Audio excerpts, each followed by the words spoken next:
One of the most interesting physiological findings we observe during auscultation is the splitting of the second heart sound, or S2. This sound is composed of two main components, the closure of the aortic valve, A2, and the closure of the pulmonary valve, P2. Normally, these two events are so close in time that they are perceived as a single sound.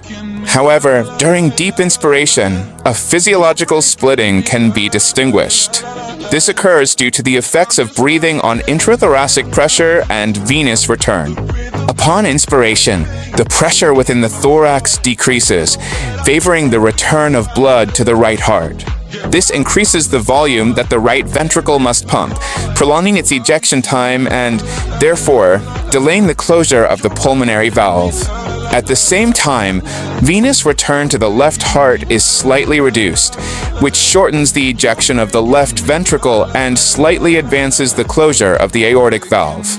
The result is that A2 and P2 become noticeably separated during inspiration, resulting in an audible splitting of the second heart sound.